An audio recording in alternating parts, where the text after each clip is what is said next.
Hello and welcome to That British Homestead. Today I thought that we could go through some of these seeds that we need to sow in August and actually sow them. So let's get started. So what I've done here is just a multi-layer of just normal multi-purpose seed compost, and I've just made sure that I've pushed it nice and deep in there so that the seeds have somewhere to really root. And I'm going to start off with some of this kohlrabi. I love kohlrabi. It's super delicious and it's so versatile. You can use it in all sorts of things. I really like it in salads. Salads are like the way that I enjoy it the most. And I'm going to go ahead and put 2 seeds into the seed cells. Like so. I might do 2 lots of this. Kohlrabi is an awesome harvest. It grows super quickly as well. And if you sow now, you'll get a harvest about October time, which will be lovely, won't it? Like I said, they're super good for, I like them to use them as crudité, to dip into hummus, or as like addition to a salad. You can use them in stews, etc., which is really, really lovely and really nice, versatile way of using them. How do I not have any labels left? There we go. Label kohlrabi. Okay, next but not least, I'm gonna go for some of my cabbages, because I really want to like knuckle down on the cabbages. I might do 2 rows of these Chinese cabbage. Really, really nice. You can sow these all the way up into the end of this month. I might even put some in my greenhouse over winter. It'll be quite exciting.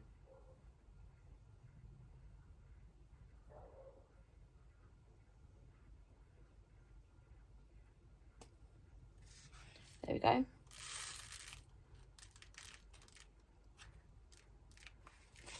So to 2 rows of the Chinese cabbage. I'm going to use this one. Chinese cabbage.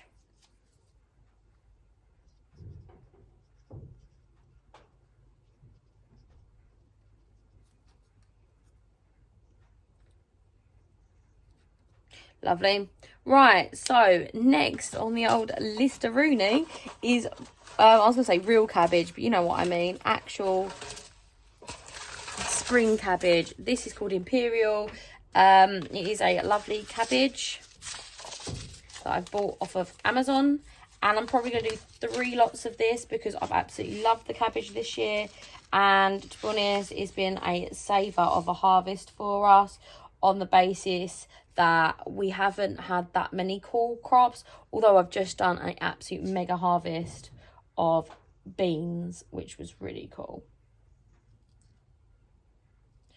We've got a garden bed of beans, and they've really pumped them out this year, which is really good on the basis that, you know, we weren't sure whether or not we were going to get very much of a harvest with the blight coming in so soon. So that has really like tickled me pink this year that we've been able to have that. There we go. So that is 2 rows of cabbages, 3 rows of cabbage. The next one that we can sow is one of my favourites, and that is pak choy. Pak choy is an awesome harvest. You can get baby leaves this time of year, and they're perfect to throw into a stir fry. I love them in a stir fry. They have such yummy, crispy, like gooey leaves. If you haven't tried them, you just, like, honestly, they're an experience. They're so nice, so mild, and so yummy. All of these are part of the same plant. They are brassicas. Brassicas all come from the brassica family, obviously. And the I'm just going to put 2 in each. So they are all able to be attacked by the cabbage white butterfly, so they all do need to be covered if you're growing them this time of year, if you're not going to spray them. And also they're all very susceptible to the pigeons. Pigeons absolutely adore these. They are super into eating brassicas, especially as they have less and less food growing and around later on in the year. So let's see what we have next. Done our kohlrabi, done that. Right, next I'm going to go on to some lettuces. There are still some fantastic lettuces that you can be growing. And I have a really cool wrinkly leaf. They're great. They're really impressive looking. So I'm going to do one row of these. As you can see, they're the black lettuce leaves. I quite like those. They're a little bit harder to see once you've sown them, but I just literally sow them in little groups. I do prefer head lettuce, like I prefer harvesting head lettuce, so I will thin those out. And then these can be just microgreens for, you know, just nummying in general. The next one I'm going to go ahead and sow is one of my personal favourites. It's called All Year Round. There it is. All Year Round. So this is a butterhead lettuce. I really like the butterhead lettuces. I find them very soft and yummy, and I think this was on major discount as well. So I'll be looking out for all of the sales so that I can get a bargain when I'm able to. I love that.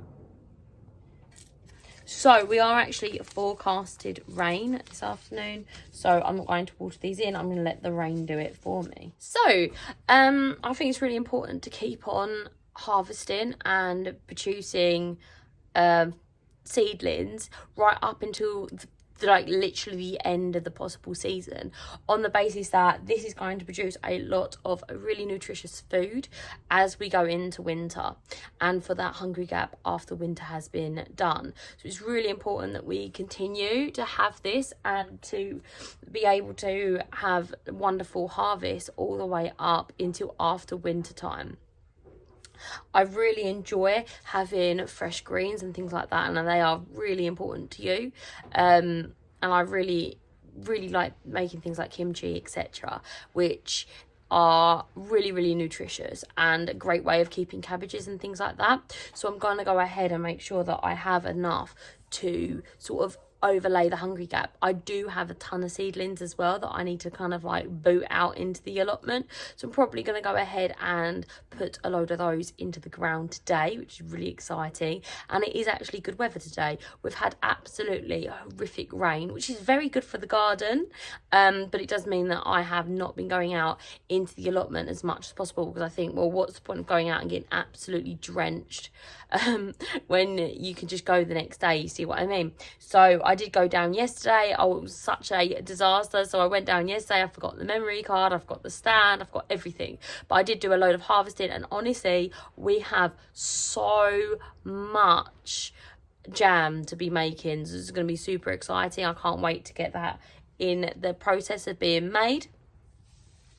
And also I have to say that we've had tons of beans coming in, which is really good as well. So the freezer is going to be full this year. I have never canned beans before, so I'm just going to go ahead and freeze those because that's how I prefer to have them. I don't even blanch them. I'm doing lazy freezing where I just throw them into a bag, and they're really good because they don't stick together. Corn seems to be doing good this year, so it is really good, but I know that my brassicas are going to be super on it this year because it's a cold year and it's a very wet season, and that is something that they quite enjoy. That and the lettuces, now it's cooled down, lettuces is a really good idea because they're not going to bolt. Some of my lettuces in like over the hottest time of summer, they do bolt, so it's really difficult to grow lettuces and things like that, pak choi, that enjoy bolting. So now it's cooled down, this is the perfect time to hit some cabbages, etc., that are like the cold season, and they will be left in the ground over winter until the spring. And around about March time, where we have the hungry gap and we don't have anything to harvest, we'll have tons and tons of different cabbages and kohlrabis and things like that, which will be super yummy and super good because that time of year I'm desperate for a harvest. And yes, we do have our asparagus that starts to come in the later bit of the hungry gap, but it is nice to have an abundance of food and lettuces and etc. So I'm looking forward to that in the chilly time, because I really like cabbage when it's nice and cold outside. Are you still sowing a load of seeds, or do you give up for the year? Lots of people I know enjoy doing their summer gardens, but do you garden all year round? And if so, what do you sow this time of year? Let me know down below. And as always, it's lovely speaking to you. And if you haven't done already, please go ahead and subscribe, because we do a lot of things here but we can't grow without you. So go ahead and subscribe if you want to, and I'll see you next time. Bye bye.